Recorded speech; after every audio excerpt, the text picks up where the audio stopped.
কোন সুদখোর পৃথিবীতে দীর্ঘ সময়ের জন্য টিকে থাকে না।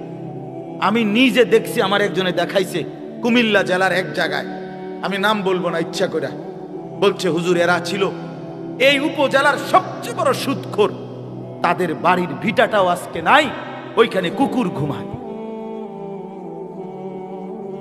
আল্লাহর কসম এই দুই চোখে দেখছি, কুকুর ঘুমায়, কুত্তা ঘুমায়। কতগুলো মেহগনি গাছ পড়ে আছে আর একটা বসত ভিটার চিহ্ন।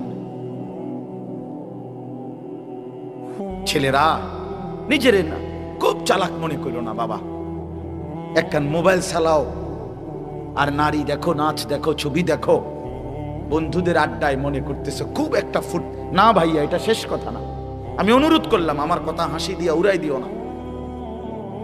আমি এক ব্যথার ফেরিওয়ালা যে শুধু ওয়াজের জন্য নামি নাই, কলিজা ভরা এক বেদনা নিয়ে নামছি।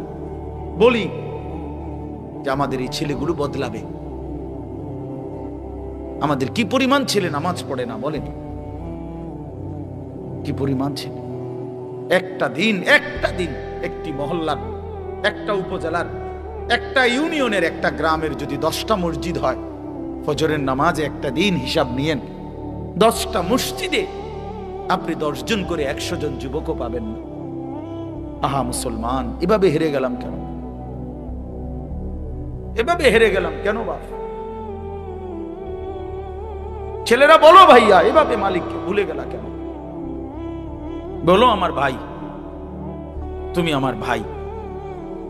অনেকে তো আমার সন্তানের বয়সী হবা, আমার সন্তানের বয়স 16, 15 শেষ। তাইলে ভাই আমার, বন্ধু আমার, আমরা এমন হয়ে গেলাম কেন? মহল্লাকে মহল্লা, ঘরকে ঘর আমাদের মুসলমানের ঘর, ফজরের নামাজে আমাদের মুসল্লি কোথায়? হাহা, বাবার চোখেও পানি নাই, মায়ের চোখেও পানি নাই। আপন মা বাবা জীবিত, অথচ সন্তান নামাজ পড়ে না। মা বাবার কোনো আফসোস বলতে এক ফোঁটা চোখের পানিও ফেলে না। আহা, আমার ছেলের কি হবে? আমার সন্তানের কি হবে? ফিকির একটাই, শুধু টাকা, রোজগার। হয় বিদেশ গিয়া রোজগার করো, নয়তো দেশে থেকে, অথচ নামাজ পড়ে না। আপনারা সহজ হিসাব করেন, আপনাদের হিসাব মিলান। 5:40 ফজরের জামাত,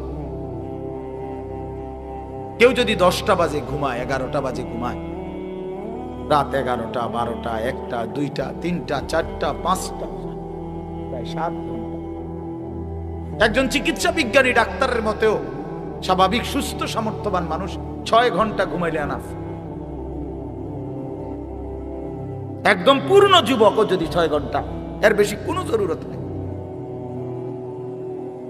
তাইলে বন্ধু আমার, আজকের সন্ধ্যায় যখন সূর্য ডুবছিল, ছেলেরা 1টা মিনিট ভাবো তো, আল্লাহ তাআলা বলে, বান্দা ধীরে ধীরে অন্ধকারের কালো চাদর দিয়ে আমি পৃথিবীটা ঢেকে দিছি, এবং রাত যত গভীর হইছে চারিদিকের আওয়াজ আমি তত নিস্তব্ধ করে দিয়েছি। আর সিএনজি চলে না, অটো চলে না, দোকানের শাটার, দোকানের হই হুল্লোড় সব বন্ধ, সব বন্ধ। এমনকি আমার কুকুর বিড়ালগুলো পর্যন্ত, আমার জন্তুগুলো পর্যন্ত আমি ঘুম পাড়ায় দিছি। এক এক জায়গায় পড়ে রয়েছে, সব জায়গা নিস্তব্ধ করে দিলাম, অন্ধকার দিয়ে ঢেকে দিলাম।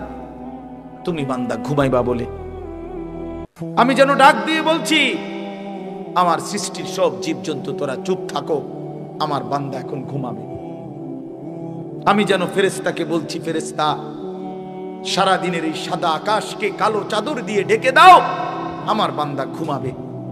যে মালিক 7 ঘন্টা এইভাবে সুন্দর পরিবেশ করে দিয়ে আমারে তোমারে ঘুম পাড়ায় রাখলেন, 7 ঘন্টা পরে আল্লাহ বললেন, বান্দা মাত্র 4টা রাকাত নামাজের জন্য আমি তোমার কাছে 10টা মিনিট সময় চাই। কি পরিমাণ নাফরমান, কি পরিমাণ অসভ্য, কি পরিমাণ নিকৃষ্ট জানোয়ার, কি পরিমাণ নিকৃষ্ট জানোয়ার, হাইওয়ান, কত বড় চতুষ্পদ জন্তু এটা, যে মালিক তারে 7 ঘন্টা ঘুম পাড়ায় রাখছে, সে সেই মালিকের 4 রাকাত নামাজের জন্য 10টা মিনিট সময় দিতে রাজি না। আপনি ভেবে দেখেন, একটা ছেলে, ভাবো ভাই, একটা ছেলে, তুমি বদলাও,